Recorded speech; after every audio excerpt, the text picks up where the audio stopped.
প্রিয় দর্শক, আসসালামু আলাইকুম। গতকাল 5ই আগস্ট বাংলাদেশের ইতিহাসে এক গৌরবময় দিন।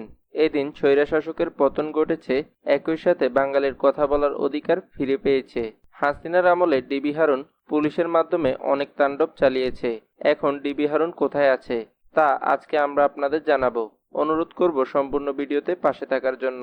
ঢাকা মহানগর পুলিশের প্রধান মোহাম্মদ হারুনুর রশিদ হযরত শাহজালাল বিমানবন্দর হয়ে পালানোর চেষ্টা করেছিলেন, কিন্তু তার আগে তাকে গ্রেপ্তার করা হয়েছে বলে শোনা যাচ্ছে।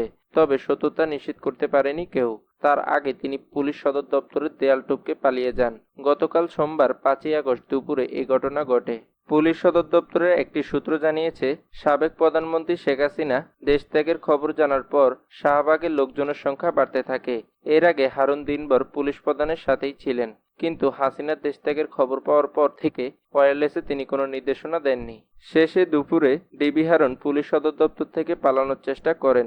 তিনি পুলিশ সদর দপ্তরের পূর্ব পাশে থাকা সিটি কর্পোরেশনের সীমানা দেয়াল টপকে সেদিকে চলে যান। পরে তিনি নর্মাল পোশাক পরে জনসাধারণের বেশে এখান থেকে বেরিয়ে যান। আরেকটি সূত্র জানিয়েছে, হারুন পুলিশ সদর দপ্তর থেকে বের হয়ে সোজা চলে যান হযরত শাহজালাল বিমানবন্দরে। সেখান থেকে পালানোর চেষ্টা করেন, কিন্তু তিনি ব্যর্থ হন। এই সময় সেনা সদস্যরা তাকে আটক করেন, তবে সেখান থেকে তাকে কোথায় নেওয়া হয়েছে তা জানা যায়নি। এমন খবর সারাদিন বিভিন্ন জনের কাছ থেকে জানার হলেও সর্বশেষ সত্যটা কেউই নিশ্চিত করতে পারেনি। উল্লেখ্য, হাসিনার আমলে হারুনের অনেকগুলো বিতর্ক কর্ম রয়েছে। বিভিন্ন সময় দেশের আলোচিতদের ডিবি অফিসে নিয়ে ভাত খাওয়ানোর নামে হুমকি দামকি দিতেন হারুন, এমন তথ্য জানিয়েছে অনেকে। তার এমন কর্মকাণ্ডে লোকমুখে ছড়িয়ে পড়ে বিশেষ নামে। যদিও হারুনের বাতের হোটেল নামটি আলোচনায় আসে বিএনপির স্থায়ী কমিটির সদস্য গয়েশ্বর চন্দ্র রায়কে আটক করে ডিবি অফিসে জোর করে ভাত খাওয়ানোর পর। সে সময় তিনি গয়েশ্বরকে জোর করে ভাত খাইয়ে তা সামাজিক যোগাযোগ মাধ্যম ও গণমাধ্যমে ছড়িয়ে দেন নিজেই।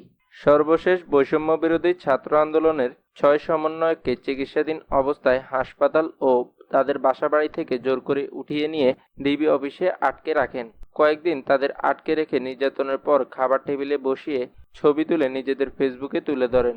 একই দিন রাতে হারুন সমন্বয়কদের একটি ছোপায় বসিয়ে আন্দোলন কর্মসূচি প্রত্যাহারের ভিডিও রেকর্ড করে গণমাধ্যমে পাঠান। এই ঘটনায় হাইকোর্ট ডিবি হারুনের বাতের হোটেলের বিষয়ে ক্ষোভ প্রকাশ করেন। একই সঙ্গে বাতের হোটেলের নামে জাতীয় তামাশা বন্ধের নির্দেশ দেন। সংশ্লিষ্টরা জানান, পুলিশ 20 ব্যাচের একজন কর্মকর্তা হারুনুর রশিদ কিশোরগঞ্জের বাসিন্দা।